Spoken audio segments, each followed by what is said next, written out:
Tirem as crianças da sala. Meninos e meninas, já pro quarto. Agora a conversa é de adulto. E adulto mesmo, hein? Ah, os moralistas também, fora daqui. E aqueles que têm aversão a sexo, que têm problema sexual e tal, procurem um psiquiatra, procurem um psicólogo, que aqui não é lugar para esse tipo de gente não. O papo é outro, tá bom? O tema dessa semana de anarquismo empreendedor é Sociedade BDSM. Exatamente, Sociedade BDSM. Você não sabe o que é isso, irmão? Então você vai saber agora. Mas tem que ficar até o final do vídeo aí. Tem que assistir tudo. Compartilha com seus amigos para que todo mundo fique sabendo o que é isso. Dá um clique aí, se inscreve no canal. E vamos lá, gente. Vamos começar então. Então eu quero começar, sabe o quê? Começar lendo a Bíblia. Lendo a Bíblia. Olha só, eu vou falar de Sociedade BDSM e vou começar lendo a Bíblia. Tá legal para você ou não? Então vamos lá. É assim. Os lábios do meu amado são lírios, com mirra que flui e se derrama. Seu ventre é um bloco de marfim cravejado de safiras. Seus lábios são favos escorrendo. Ó, minha noiva, você tem leite e mel sob a língua, e o seu perfume são fragrâncias do Líbano. Você é um jardim fechado, uma fonte lacrada. Entre, ó meu amado, em seu jardim, e coma os seus frutos saborosos. Já vim ao jardim, minha amada, minha noiva, minha irmã. Colhi minha mirra e o meu bálsamo. Sabe que livro é esse? O seu pastor nunca leu isso no culto. Nunca. Sabe por quê? Porque ele não tem coragem. Porque este é o melhor livro da Bíblia. Chama Cântico dos Cânticos. E tem um rabi, o Rabi Akiva, que diz o seguinte: bendito o dia que Israel recebeu o Cântico dos Cânticos, porque todos os textos são sagrados, todos os textos são santos, mas o Cântico dos Cânticos é o Santo dos Santos. Vejam só, e quem que escreveu essa obra de arte? Essa obra de arte foi escrita pelo terceiro rei de Israel, aquele candidatinho, aquele menino, ele sim é menino, chamou de menino, disse que Salomão era uma criança. Olha só, que artista! Imagina Salomão uma criança. Salomão foi tido como o homem mais sábio dos sábios. Tá certo? Salomão era tão sábio, gente, tão sábio, que ele tinha 700 esposas e 300 concubinas. Mas sabe por que ele era sábio? Imagina você ter 1000 sogras e um número tão grande, exponencial de cunhados. Imagina a família desse homem como era grande.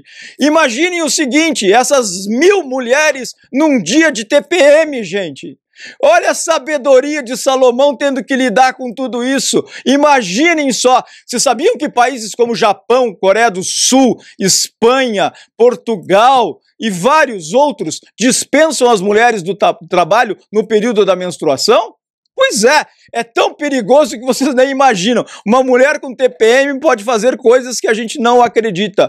E não é culpa dela, é uma questão de hormônios, é uma questão física. E a gente tem que estar atento a isso, tá certo? Então, Salomão era muito, muito sábio. Salomão escreveu, além disso, escreveu um outro livro chamado Provérbios, tá certo? Mas o Cântico dos Cânticos não tem nada igual. Então, quando você fala de sociedade BDSM, tá? Você tem que ficar atento a estes nuances, porque você precisa de muita sabedoria para entrar nesse mundo, tá certo? E como começou isso, tá? Vou falar agora da história desse negócio, tá? Tem um cara que para mim escreveu o maior livro de economia que existe. Você que é empresário, você que é empreendedor e não leu A Filosofia da Alcova, do Marquês de Sade, tá certo? Você não sabe nada sobre economia, porque lá tem tudo e tem muita coisa de como se trabalha com venda, inclusive conceitos que a gente usa bastante hoje na internet aí, escassez, né?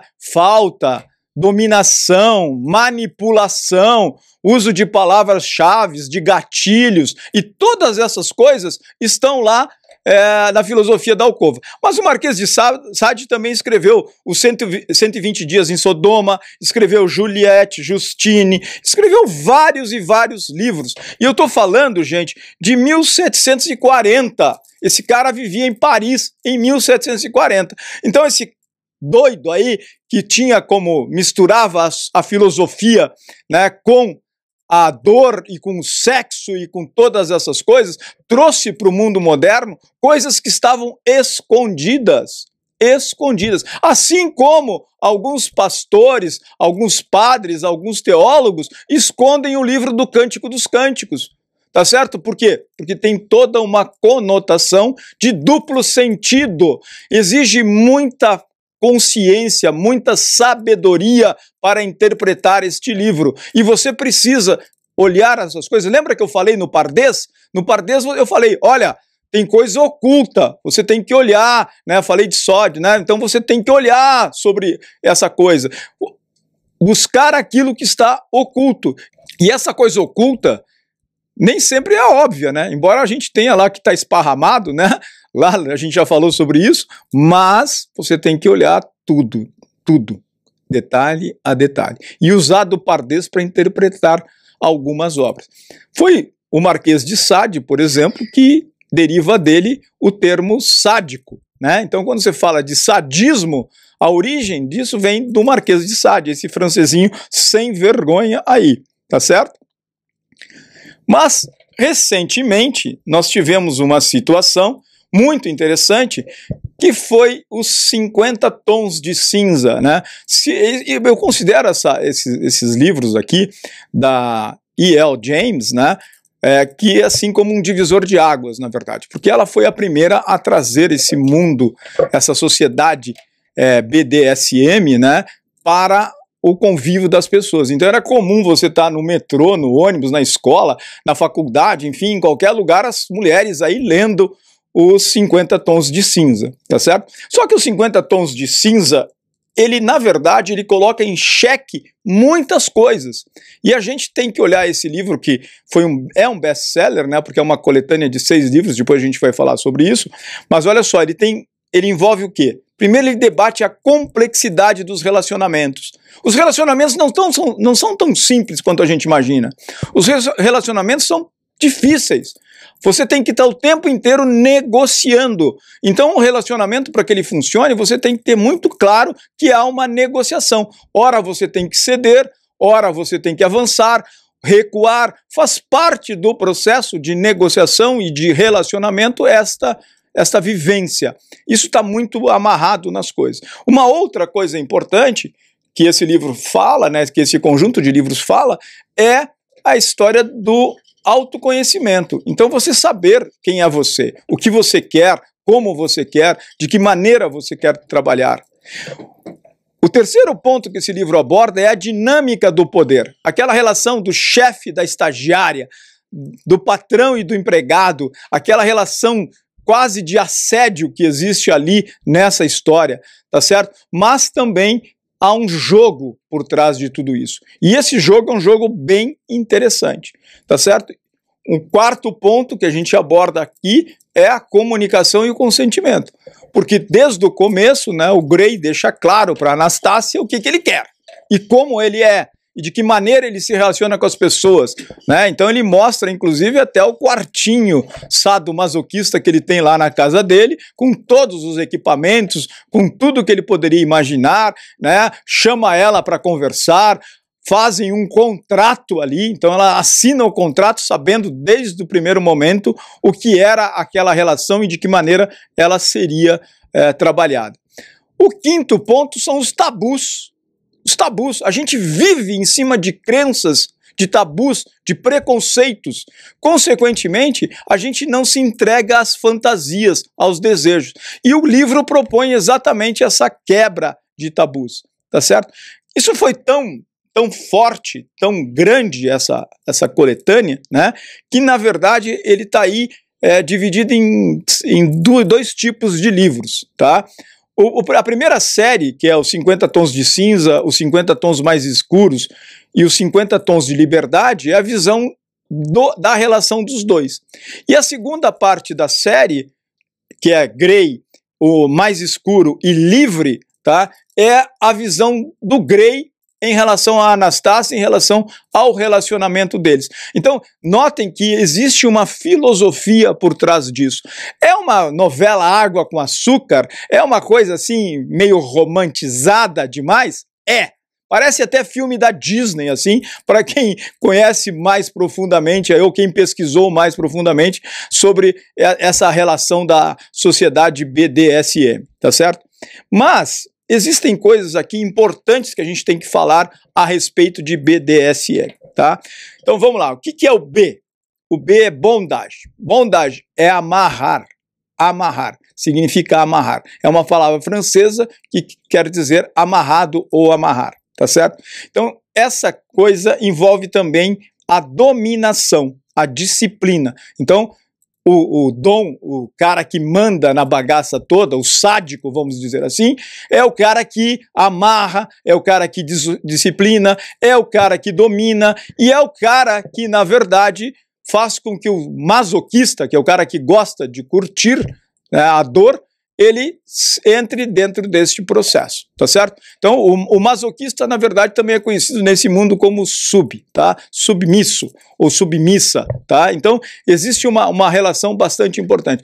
E a gente vai ver lá na frente por que isso tem a ver com o mundo dos negócios. Por que eu estou trazendo à tona? Não é pela historinha Água com Açúcar do Grey com a Anastácia, não tem nada a ver com isso, não. A coisa é muito mais séria do que a gente imagina, tá certo? Então, porque existe aqui uma coisa importante que difere muitas vezes das relações dentro do trabalho, tá? Que nesta sociedade BDSM existe uma coisa chamada consentimento.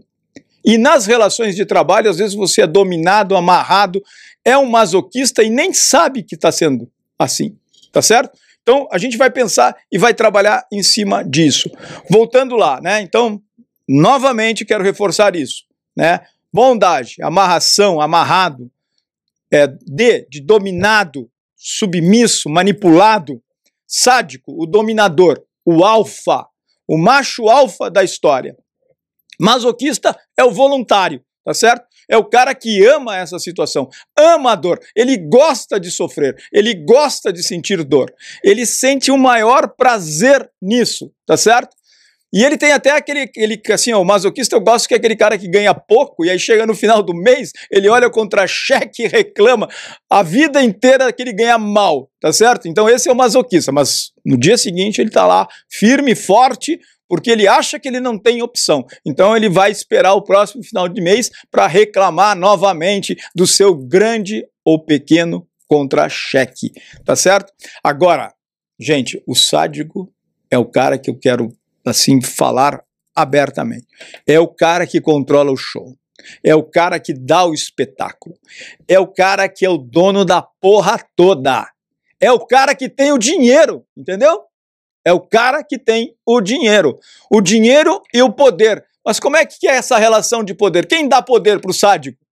Claro, o cara que está amarrado, o cara que é dominado e o masoquista. Esses dão o poder. Esses não são só espectadores do show do sádico. Eles participam, porque sem eles não teria show. Bom, o problema é que na época lá do Marquês de Sade, né, tudo ficava na alcova, né? Na filosofia da alcova, lá no quarto, né? Tudo era fechado entre quatro paredes, tudo era secreto. O problema é que, gente, agora a alcova se transformou nesse grande palco aqui chamado internet, tá certo? E só para vocês terem uma informação assim importante, vocês sabiam que só pornografia na internet fatura 500 bilhões de dólares por ano?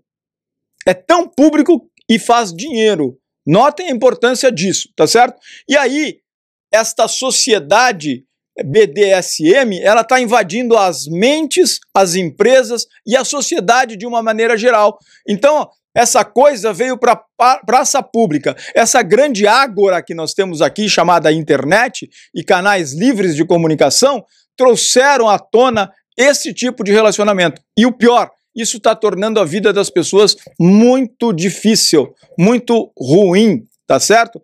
E aí existe um problema, né? Por quê? existe um grupo, né, quando você fala desse assunto ou você aborda esse assunto, dos haters. Né, os caras que ficam aí fazendo cyberbullying em cima de você. Por quê? Porque tem medo de abordar esse assunto e tem medo de falarem sobre esse assunto abertamente. Tá certo? Mas acontece que aqui no Anarquismo Empreendedor a gente não tem medo de bullying, não. Aqui não tem essa frescurada toda aí, tá certo? De ficar aí, ai, ai, ai, mimimi, nhenhenhé, não falo disso, não falo daquilo. Anarquismo é isso, anarquismo é liberdade, é falar do jeito que precisa e como precisa. Bom, vocês querem ver como é que é esse negócio de sociedade BDSM? Prestem atenção nas eleições de São Paulo. Nós temos 6 candidatos nas eleições de São Paulo. Tá certo? Nós temos aqui o Ricardo Nunes, o voyeur. O voyeur. Esse cara não faz nada, ele só assiste o negócio. Ele tá lá na prefeitura porque o Covas colocou ele lá, ele foi de carona no Bruno, tá certo? Aí o Bruno morreu, ele herdou o negócio. Mas ele é um voyeur, ele só assiste o negócio. O segundo candidato, que é um candidato bem legal, assim, é o Boulos. O Boulos sabe tudo sobre sociedade BDSM. Sabe por quê? A vice do Boulos é uma sexóloga, Marta Suplicy. Pô, então o Boulos tem assessoria direta para tratar desse assunto, desse tema. Então ele sabe exatamente o que é esse negócio. Tá? O terceiro candidato é o Datena. Né? O Datena é o tiozão, né? O cara do sexo oral. Fala, fala, fala e nunca fez porra nenhuma. Nunca fez nada. Tá certo? A não ser uma coisa que ele fez que eu vou falar no final aqui. Então, e aí nós temos o quarto candidato, né, o Pablito. Ah, Pablito Marçal. Esse eu vou falar por último. Antes eu vou falar da Tabata. A Tabata, gente, a Tabata sim. A Tabata é a Anastácia, né? Aquela coisa doce, aquela coisa delicada, aquela coisa linda, né? Sonho de consumo de qualquer homem. O Campos já levou, mas tudo bem. Mas a Tabata é essa coisa doce, né? E aí a gente tem a Marina. A Marina pra mim é a dominatrix do negócio, cara. Ela tem um chicote na mão. Tanto é que quando da Atena, eu vou falar logo em seguida, né, quando eu falar do Pablo Marçal, da cadeirada, mas olha só, quando o Datena deu a cadeirada no Pablo Marçal, a Marina falou assim, porra, pegaram a minha cadeira pra bater no cara, ou seja, tiraram o chicote da minha mão, que história é essa? Então a Marina pra mim é a dama dominatrix do negócio. E aí, vamos falar do Pablito? O que vocês acham da gente falar do Pablito? Hã? Vocês gostam, né? Mas o Pablito, pra mim, é a safada, a cachorra, aquela que fica provocando todo mundo na festa. Ela só não tem proposta nenhuma, só fala de sacanagem dos outros e mostra a carteira de trabalho pro Boulos e chama o Datena de covarde e não sei o que do Ricardo Nunes e da Tabata e, meu, fala de todo mundo, mal de todo mundo. É uma fofoqueira, uma safada, fica lá fazendo coisa, não apresenta proposta nenhuma. Só que no mundo, na sociedade BDSM, quem se comporta assim é castigado. E o que o tiozão do Datena fez que só fala? Né? O Datena pegou a cadeira, já que ele não tinha um chicote, e pau no Pablito. Tá certo? Bateu nele, disse, cadelinha, fica aí, aprende. É aqui quem manda sou eu. Foi isso que ele quis dizer. Não foi assim que a imprensa viu e não foi assim que a sociedade viu também. Mas, né, se a gente fizer uma análise aqui dentro desta ótica BDSM, as eleições de São Paulo estão aí e chega a ser pornográfico o que a gente está vendo, tá? Porque eu nunca vi tanta gente feia junta, a não ser a Tabata, que eu já falei, e a Marina, que também é uma gata. Mas assim, muita gente feia junto. Cara, horário eleitoral gratuito é de chorar, velho. É de chorar. Requisito para ser candidato a vereador em São Paulo tem que ser feio. Tá? Ou tem que ser mocreia, porque só tem gente feia nessa porra, mano. Tá louco, cara? Vamos botar gente bonita, pelo menos. Gente com proposta decente. Vamos em debate discutir proposta, não ficar nessa porra de chicotinho pra cá e tal. Senão, no próximo debate que vai ter, eu quero ver o Datena aí, todo vestido de Dom, e a Marina também, colocar uma coleirinha no Pablo também, porque ele já mostrou, quando ele colocou o adesivo na boca, que ele quer uma mordaça, né? Então, notem o seguinte, ó. Eu estou analisando isso sobre uma visão ampla de sociedade BDSM, tá certo? Muito bem. Não é só nas eleições de São Paulo, também tem algumas séries de TV que falam a respeito dessa situação. E eu quero comentar uma delas, né, duas na verdade, mas Billions, começando por Billions. Billions tem um casal, que é o Paul e a Meg, e o personagem principal é o Bob. O Bob é o dono do fundo, é o cara que manda na bagaça toda, tá certo? Mas o Paul, ele tem uma coisa, o Paul é masoquista, e ela, a Meg, é dominatrix. Ele é promotor público em Nova York, e ela é advogada do Bob. E o Paul quer acabar com a vida do Bob porque tem ciúme da Meg, tá certo? E a Meg domina o tempo inteiro o Paul. Agora, o mais legal dessa série, eu vou dar um spoilerzinho, tá certo? É a relação do Bob com a Meg. E como ele entrevistou ela para fazer a sua contratação como advogada do seu fundo. Assistam, vale a pena, né? E aí a gente vai ver que tem muita gente aí que é cheia de preconceito, cheia de conservadorismo, cheia de coisas assim fundamentalistas, mas na verdade tem o seu lado BDSM. E você vai descobrir que, no final aqui desse episódio, que muita gente tem, porque eu vou revelar isso, tá? O outro filme, outra série, na verdade, é Indústria. Tá? A Indústria conta a história de um fundo de investimento também, com jovens estagiários que vão trabalhar lá, e ele aborda, assim, todo o assédio que existe em cima disso, assédio sexual, assédio moral, uso de drogas, é uma coisa que chega a ser até violenta, né? Eu vi algumas críticas aí de pessoas falando, eu tô assistindo porque eu comecei, agora eu vou até o final, porque isso aí é muito pesado, é uma mentira, não sei o quê. Será que é mentira mesmo? Será que o que está lá é mentira? Será que não acontece nas empresas? Será que não acontece nos fundos de investimento? Será que não acontece no dia a dia das pessoas? Se não acontecesse, vocês não veriam o que vou ver no final desse vídeo, tá certo? Se não acontecesse, vocês não veriam isso. Então, vamos lá.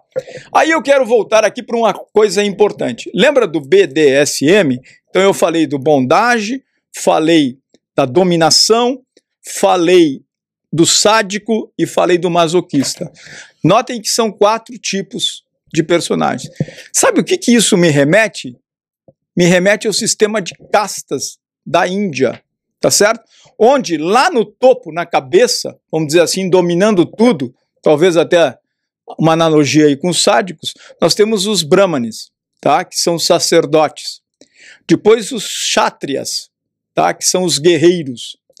Depois os vaishyas, que são os comerciantes, e os sudras, que são os camponeses, os artesãos, os operários. Mas aí tem uma classe que está fora de tudo isso, que são os párias. Né? Quem já esteve na Índia, eu estive lá, né, e pude ver isso, tá? As pessoas não pisam sequer na sombra de um pária. Um pária tem menos valor do que uma vaca, que é sagrada na Índia, tá certo? Mas este é um sistema hierárquico que está presente não é só nas castas da Índia. Em todas as sociedades do mundo, o processo de dominação é exatamente o modelo de castas da Índia, tá certo? Então, quando nós olhamos para o processo da sociedade BDSM, nós temos que olhar também para o que há na hierarquia social como um todo. Tá certo? E nesta hierarquia social como um todo, existe sim castas muito bem definidas, tá certo? Por exemplo, o Brasil tem 35 milhões de pessoas que não têm um celular, estão à margem de toda a informação, de todo o conhecimento, porque hoje tudo circula pela internet, tá certo? Bom, o grande problema de tudo isso, né, é que a gente tem aí um ponto importante, tá? Que é a questão do medo da realidade. E esse medo da realidade leva a uma vida de ilusão, uma vida de fantasia nas redes sociais. As redes sociais hoje estão cheias de pessoas felizes, de pessoas ricas, de pessoas que têm tudo, que o mundo todo é oportunidade. Você não vê ninguém triste nas redes sociais. Você não vê ninguém chorando nas redes sociais. Você raramente vê uma mensagem de luto quando morre um familiar ou alguém assim. Então, por que essa ditadura, né, essa ditadura da positividade existe? Eu vou falar mais na frente também. Mas notem o seguinte, tudo isso está fazendo mal para as pessoas. Tudo isso está fazendo muito mal.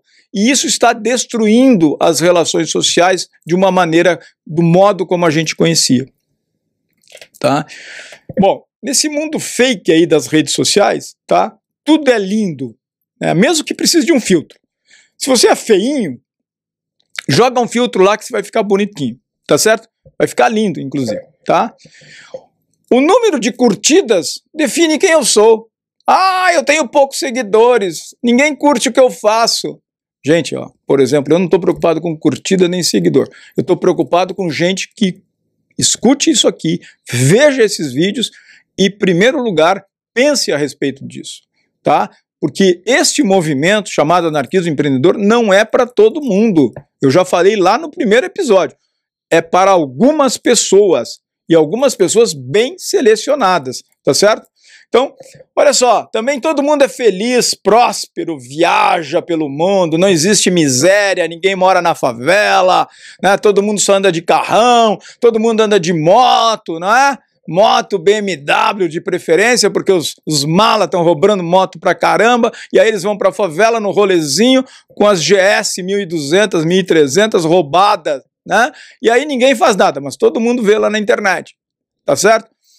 Aí você tem assim, ó, o ter se tornou muito mais importante do que o ser, tá certo?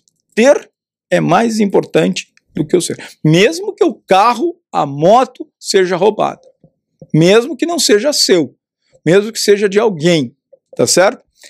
E cada um tem o seu bandido de estimação, né? Bandido, quando eu tô falando, sabe, os candidatos aí, né? Todo mundo lá posta coisinha de um, coisinha do outro, é de direita, é de esquerda. Tem um candidato aí que é tão azarado que ele foi, né, ex-presidente da República nosso, ele é tão azarado, coitado, que ele assumiu o governo, ficou 2 anos sem conseguir governar, e quando foi governar veio a Covid e acabou com o governo dele, né, e tal. Ele é tão azarado que quem usa a camisa da seleção brasileira, a seleção brasileira não ganha nem nada mais, tá perdendo tudo, não sabe nem se vai para a Copa. Tá certo? Foi uma vergonha na Copa América, né? Então olha que louco isso, que situação maluca é essa, tá? A política, gente, na rede social é tratada como time de futebol, por isso eu citei a camisa da seleção brasileira. Ou você é verde e amarelo ou você é vermelho. Para aí, e os 50 tons de cores que existem no meio aí, não existem na política? Só existe o vermelho e o verde e amarelo? Ó, para aí, irmão. Que conversa fiada é essa, tá certo? E a religião, então? Totalmente fundamentalista, né? Como se só existisse uma única religião no mundo. Pois saibam os senhores que nem na religião cristã há um absoluto ponto de fundamento, né? Porque só no Brasil tem 2.472 denominações cristãs. Se a gente for para o Islã, gente, tem uma divisão básica lá entre xiitas e sunitas, mas tem mais de 400 divisões do Islã. Nem na religião existe. Bom, na Umbanda, então, pior ainda, né? Você tem milhares e milhares de centros espíritas, cada um com suas linhas, com suas origens, com as suas visões, né? Até porque fica fácil o processo. Mas olha só, gente, é muita coisa sem fundamento acontecendo. Tá faltando o quê? Estudar, integrar, conversar, debater sobre esses pontos e mostrar, principalmente, quebrar os tabus que existem com relação a isso, os preconceitos que existem com relação a isso. Nós precisamos acabar com isso. Para que a gente tenha efetivamente uma sociedade livre, a gente precisa que haja verdade. A gente já falou sobre isso. Lembra o que eu falei sobre o bondage, sobre a amarração? Sabe o que te amarra? O que te amarra são as tuas crenças, aquilo que você acredita, os teus dogmas, aquilo que você não questiona, aquilo que você aceita. Então você aceita a corda que amarra, não os teus pulsos ou teus pés, que amarra a tua mente, tá certo? Os teus preconceitos e os teus medos também. Então esse conjunto de crenças, preconceitos e medos fazem com que você seja uma pessoa bitolada, uma pessoa que não sabe nada e acha que sabe tudo. Uma pessoa que fala bem a respeito de uma série de coisas, mas no fundo não sabe nada, tá certo? E aí vem essa amarração e que é um processo de dominação também. Porque conhecimento, eu já falei várias vezes aqui neste canal, é liberdade. Aliás, é o grande caminho para a liberdade. Uma outra coisa importante neste processo é o trabalho de dominação, tá certo? A dominação, ela trabalha primeiro com a tua culpa, né? Ah, você não é feliz? A culpa é sua. Ah, você não consegue emprego? A culpa é sua.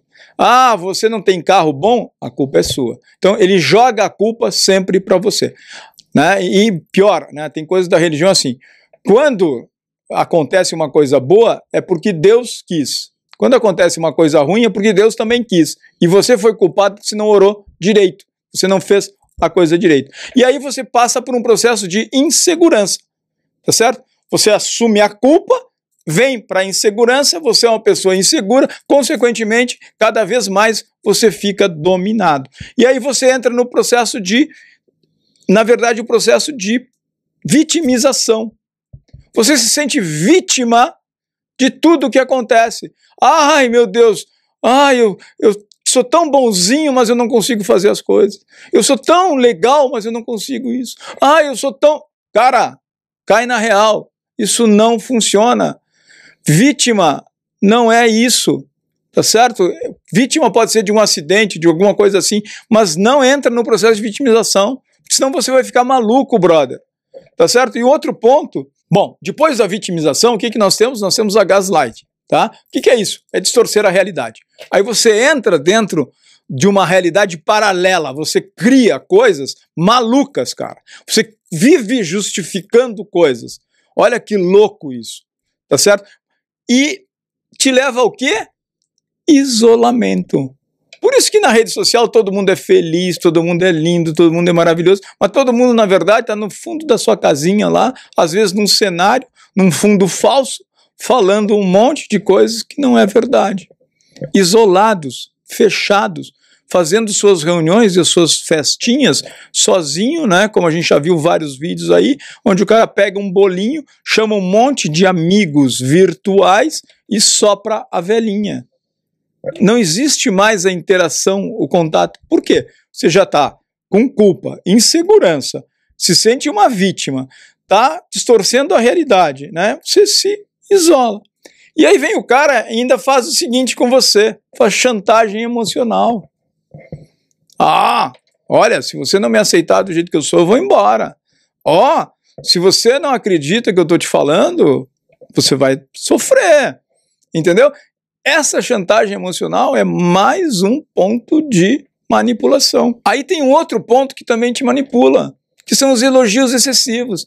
Você não tem aquele amigo que diz, pô, você é legal, olha só, parabéns, você é o cara, você é fudido pra caralho, irmão, porra, parabéns, vai lá, vai lá, vai lá. Vai lá pra onde, brother? Pro precipício, irmão.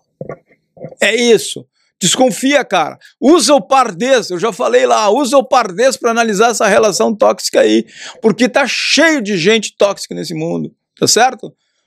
Como dizia um amigo meu, gente tóxica, né? Então, cuidado com essa gente, tá certo?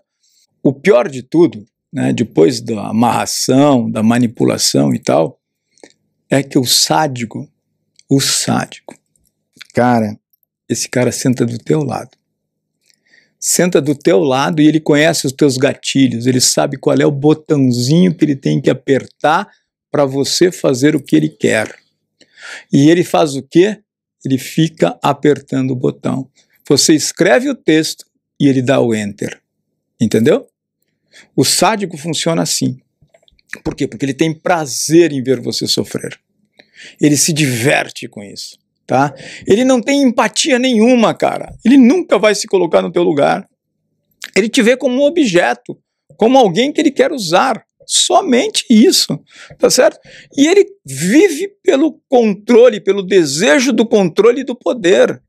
Então ele quer ter poder sobre algo, sobre alguém, mesmo que seja só dentro da casa dele, sobre a mulher, sobre os filhos, mas ele se diverte com isso.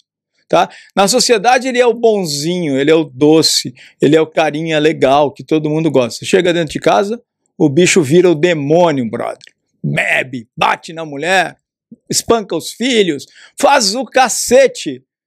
Cara, este filho da puta que a gente tem que olhar com muito cuidado. Um amigo meu, o Luiz Teixeira, lá de Curitiba, ele tem uma frase que eu gosto: a vida é muito curta para viver ao lado de filha da puta.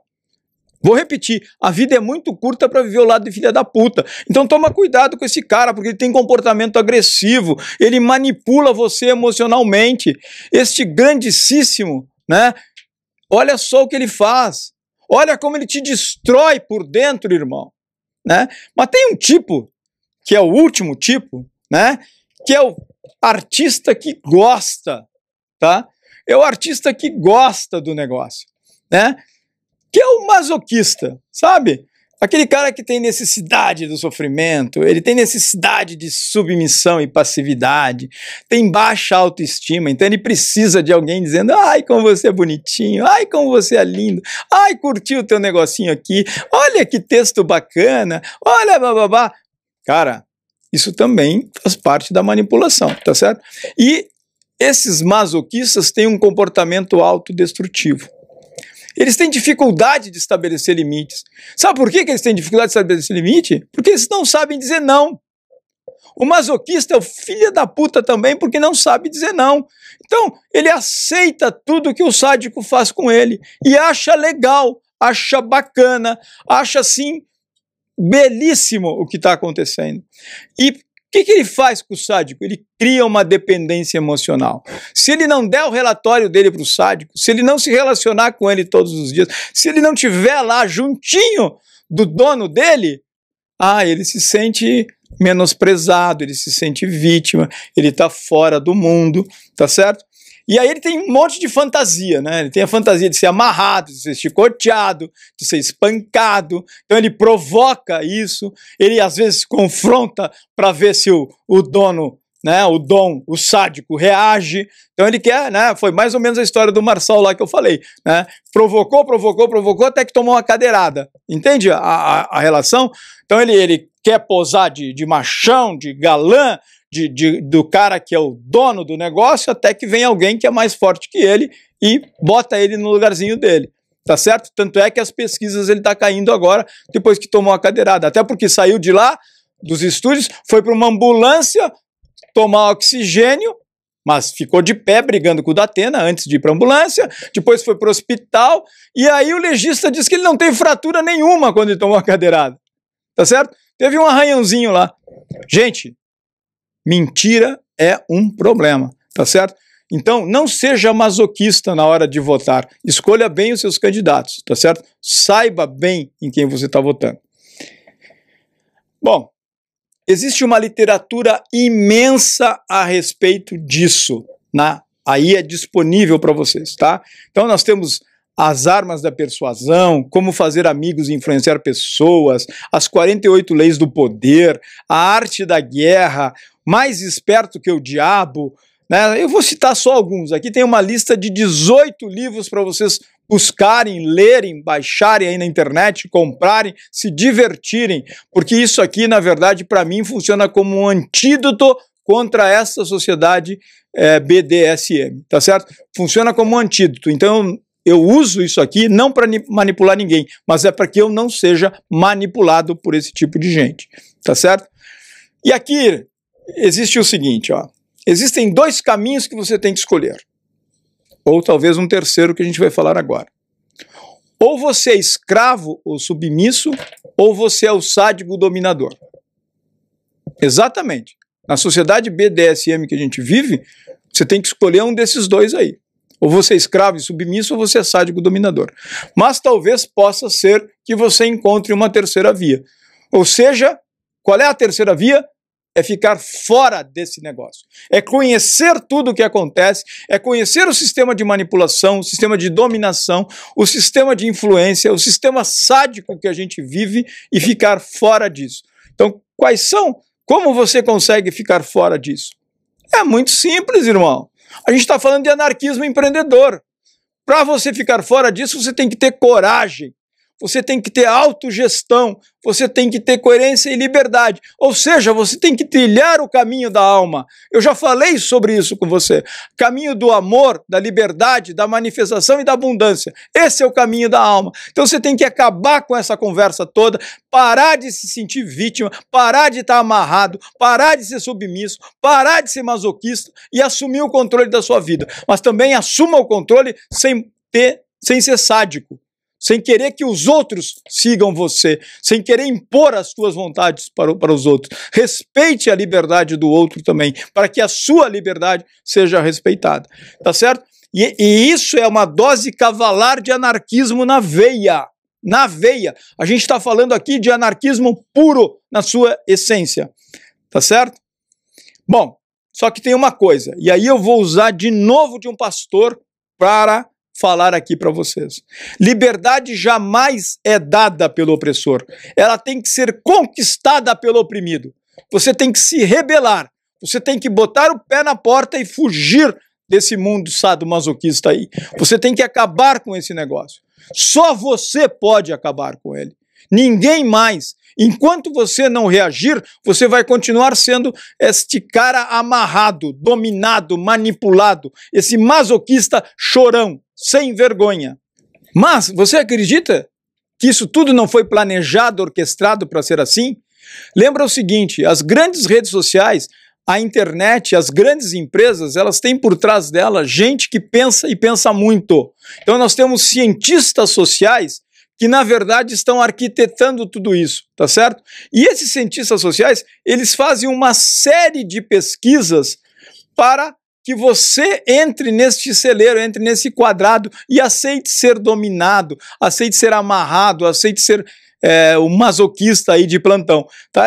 Então eles realizam pesquisas, eles trazem informação, os algoritmos calculam o teu comportamento, eles analisam tudo isso, tá certo? E aí você acaba sendo e entrando nisso achando que não, parei. Só se eu mostrar felicidade aqui é que eu vou ser aceito. Aí você vai lá e você tem que estar sempre sorrindo, né? A tirania do positivismo a gente vai ver agora, que é a matéria de capa da Você S.A. desse mês, de setembro, tá certo? Então, olha só, aí você tem que estar sempre neste mundo de Oz, nesse mundo maravilhoso, neste mundo surreal, nesta fantasia chamada rede social, e não pode reclamar. Se você reclamar, você é banido. O algoritmo, ele não vai deixar você prosperar. Eu tenho certeza que esse meu vídeo aqui, por exemplo, não vai ter muita curtida. Por quê?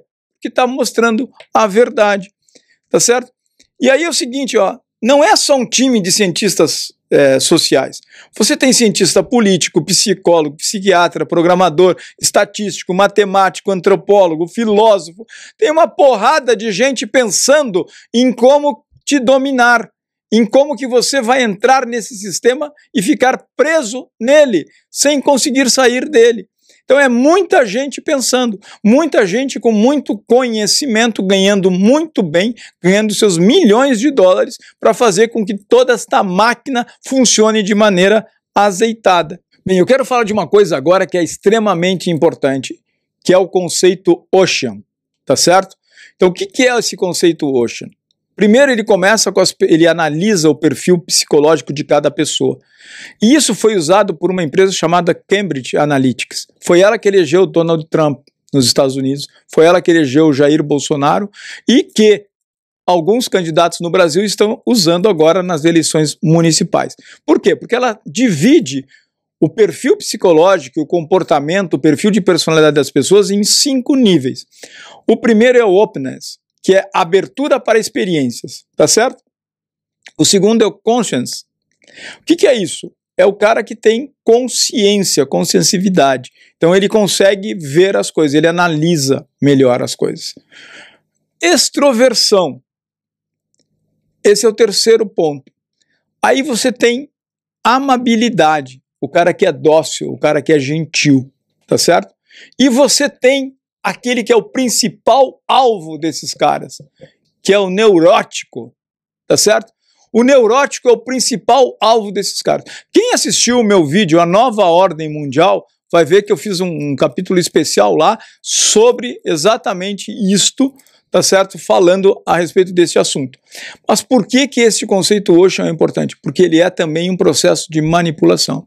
Quando ele joga fake news, medo e uma série de inseguranças no ar, tá, os neuróticos fazem o quê? Replicam imediatamente, porque eles não têm consciência. Eles não estão no segundo nível aqui, então eles não refletem, eles simplesmente dão um compartilhar. E aí, o que acontece? Né, a história das plumas no ventilador. Né, jogou as plumas, o vento leva para todo o lado. Leva mentiras. Mentiras. E aí o que acontece? Você fica com medo e acaba votando num monte de loucuras aí e de imbecilidades que a gente está vendo. Tá certo? Então, toma cuidado com isso, porque tudo isso é orquestrado, é planejado. A Cambridge Analytics, ela já não existe mais com esse nome, pelo menos, tá? Mas as suas teorias, os seus conceitos estão aí e estão sendo utilizados, sim, por muitos pensadores e por muitas pessoas, tá? Então, como eu falei, nós, neste mês agora, a Você S.A., ela trouxe a tirania da positividade. Gente, as pessoas estão sofrendo por excesso de positivismo. Tudo tem que ser lindo, tudo tem que ser maravilhoso. E essa relação está se tornando muito tóxica. E não é de agora. Começou esse estudo em 1970. E note que naquela época nem internet tinha. Mas aí você vem com conceitos de meritocracia, conceitos de que você tem que estar sempre feliz, né? Que você tem que estar sempre produtivo, que você tem que ter emprego, que você tem que ter... Gente, não é assim. Tudo tem que ter um ponto de equilíbrio. Quando a balança pende demais para um lado, esse peso todo normalmente recai em cima daqueles que são mais fracos. E aí as pessoas estão sofrendo com crises de ansiedade, crises de depressão, suicídio dentro das empresas. Na Coreia, por exemplo, é comum as pessoas se matarem porque não conseguem entregar aquilo que deveriam fazer, tá certo? Então elas se matam, elas pulam dos prédios. E aí tem casos e casos, não é só na Coreia, na China, nos Estados Unidos, em vários lugares acontecendo isso, tá certo? E aqui eu quero fazer uma correção. Eu falei a respeito do Han, que é um filósofo sul-coreano, até eu usei como norte-coreano, mas ele não é, ele é sul-coreano, tá? E ele escreveu um livro chamado A Sociedade do Cansaço. O que é essa sociedade do cansaço? É a sociedade que se cobra constantemente por desempenho. Eu tenho que ser melhor, eu tenho que fazer mais, eu tenho que estar trabalhando, eu tenho que estar empregado. Eu tenho que chegar no horário, eu não posso faltar, mesmo que eu estiver doente, mesmo que eu estiver deprimido, mesmo que eu estiver com problema, não, eu tenho que fazer, eu tenho que entregar, eu tenho que entregar, eu tenho que entregar, eu tenho que entregar. É assim que esta sociedade voltada para desempenho trabalha, tá certo? E aí tem o excesso de positivismo, né? Tudo tem que ser belo, maravilhoso, tudo tem que estar perfeito, tudo tem que ser lindo, tudo tem que estar lá harmônico. Se não tiver harmônico, não é legal. E aí você tem uma violência neurótica, né? Uma violência neural, tá? É muito difícil isso, muito complicado, porque você acaba, você não é mais cobrado pelos outros, você é cobrado por você mesmo, e aí você não tem defesa contra a autocobrança, você fica prisioneiro dessa autocobrança, você fica amarrado com isso. O outro ponto importante é o impacto da tecnologia. Então todo mundo tem que estar plugado o tempo inteiro. Ah, se eu não responder o e-mail agora, ah, se eu não responder o WhatsApp agora, ah, se eu não responder, não ver o Instagram, ah, se eu não publicar, ah, se eu não...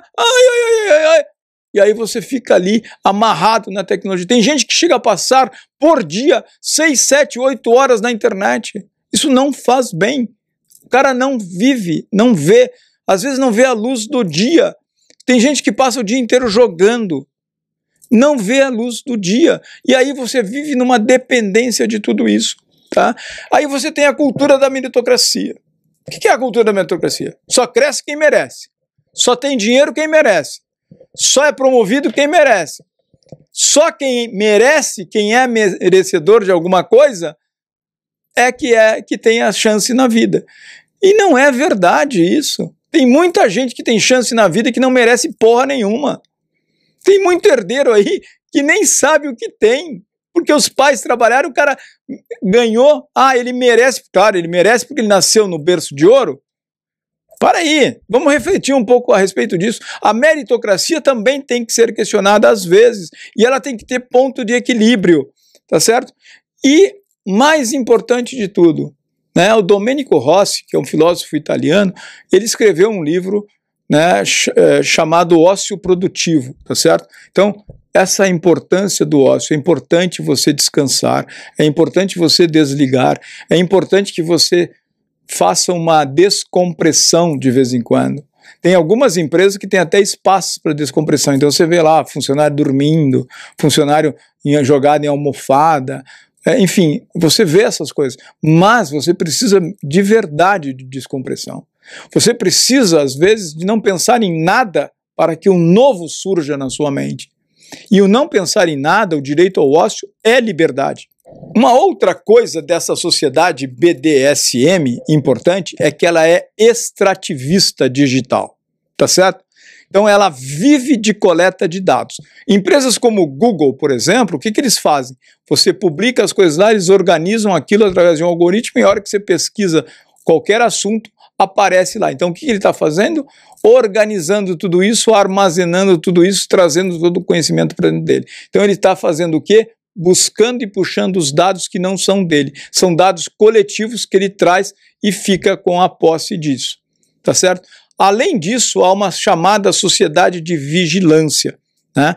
E essa sociedade de vigilância, que olha só o nome, não tem nada a ver com o BDSM, mas é a Shoshana Zuboff, né, que falou isso, mas olha só, gente, é o nome da cientista mesmo, é esse, tá certo? Então, há uma monetização em cima da vigilância, há sempre uma câmera ligada para você, seja na rua, seja na sua casa, né, em todo lugar tem uma câmera voltada para você, te vigiando, tá certo? E aí você tem o quê? Controle e poder. De novo, tudo tem que ser controlado, tudo tem que estar sobre o poder de alguém, né? Isso causa um impacto muito grande na privacidade das pessoas. As pessoas não têm mais vida privada. Tudo se tornou público. Tudo se tornou de todos, inclusive a imagem das pessoas, tá certo?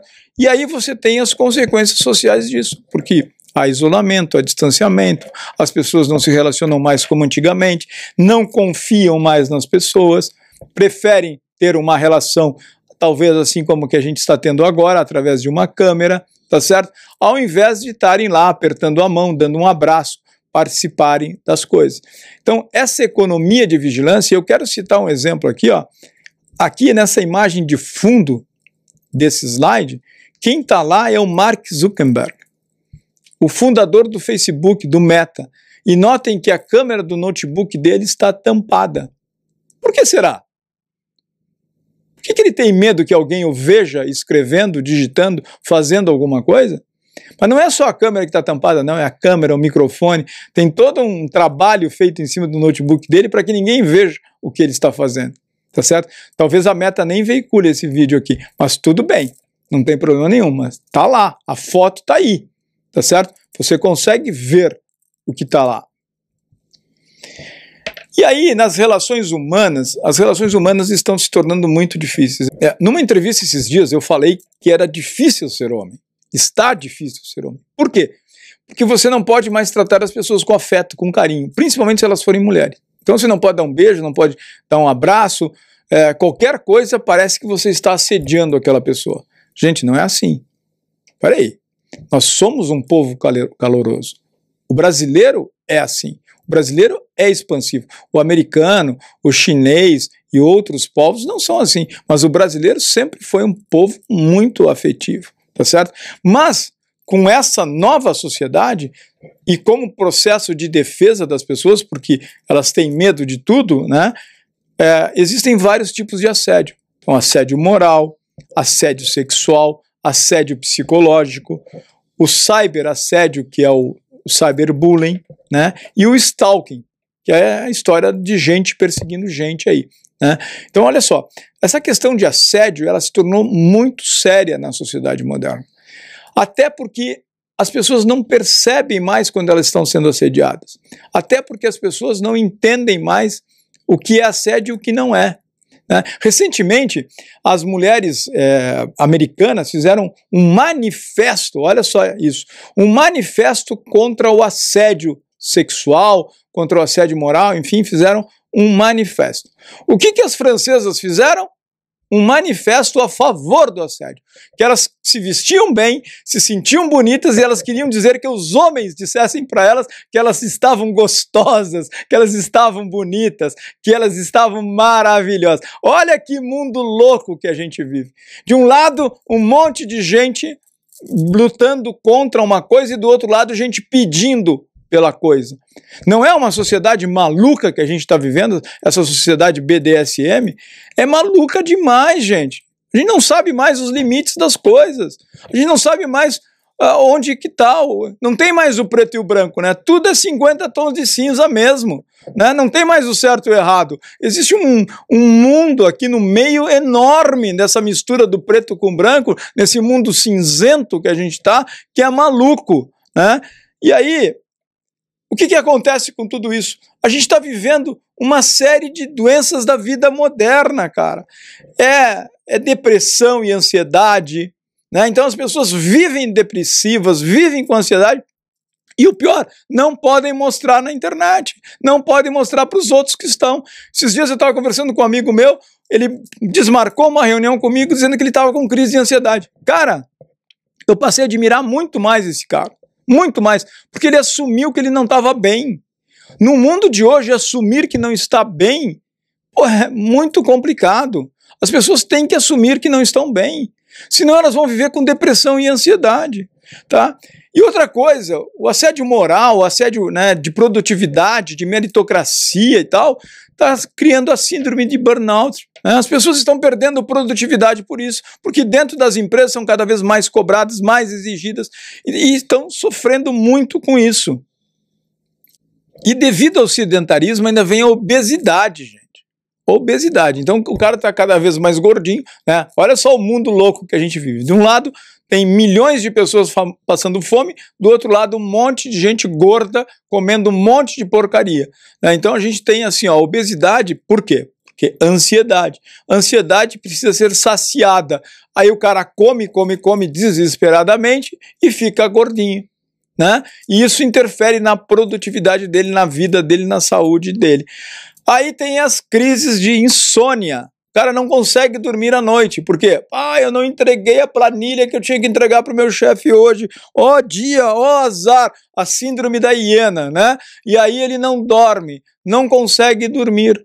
Fica lá a noite inteira pensando. Em vez de, se ele sentasse meia hora no computador e terminasse a porra da planilha, estava tudo resolvido, ele voltava a dormir no dia seguinte. Então. Mas ele fica se culpando porque ele não fez durante o horário dele de trabalho. Né? E a enxaqueca? O cara vive com dor de cabeça, não sabe por quê. Mas também, olha só, dorme mal, tem ansiedade, sofre burnout e ainda é gordinho, tem que ter dor de cabeça, não tem? Não tem que ter enxaqueca? Claro que tem. Por quê? Porque é um conjunto de coisas. E aí, de repente, um dia ele está trabalhando lá e... tive um ataque cardíaco. Morri! Cara, morri sentado na frente da porra de um computador. Entende como é que é o negócio, cara? Pior ainda, acontece o que aconteceu comigo, de tanto viver essa porra dessa vida louca dentro das empresas, de me cobrar pro resultado, tem câncer. Cara, olha só que maluco isso, cara. Você acha que eu quero isso para a vida de alguém, já tendo passado por tudo isso? Esses meus vídeos aqui têm um propósito, sim, de alertar você que está neste ritmo, nessa vida, para que pare um pouco, tenha mais ócio, tenha tempo para você, antes que você acabe sendo mais um rico no cemitério, tá? É lógico, né? E aí eu vou citar, falando em cemitério, é claro que eu tinha que citar quem? Mário Quintana. Mário Quintana diz o seguinte: a morte é a liberdade total. Finalmente morto, posso deitar-me de sapatos. Olha que louco isso. A sociedade pega em cima de você de coisas tão pequenas, né? Assim, ó, os casais hoje se separam porque o marido deixou a toalha em cima da cama depois que tomou banho. Ou porque ele não dobrou o papel higiênico do lado certo. Ou porque ele usou a escova de dente da esposa por alguma... Cara, que maluco isso. Então, aí para alguns, meu irmão, só morto mesmo, né? Porque não tem solução. Então, vamos lá, gente. Vamos reagir. Vamos acordar. Vamos parar com isso, vamos deixar de ser cemitério vivo. Eu já falei esse conceito aqui para vocês em vídeo anterior também. A gente é cemitério vivo. A gente tem que parar de ser cemitério vivo, tá certo? Então é isso, tá? Ou você se liberta ou você morre, irmão. Se liberte dessa sociedade. Tá vendo como tinha muita sacanagem nessa sociedade BDSM? Você tá vendo como tinha sacanagem? Sacanagem com quem? Com você, brother. Você está sendo sacaneado e você nem percebe. Gratidão a todos, que Deus abençoe a todos. Um beijo no coração.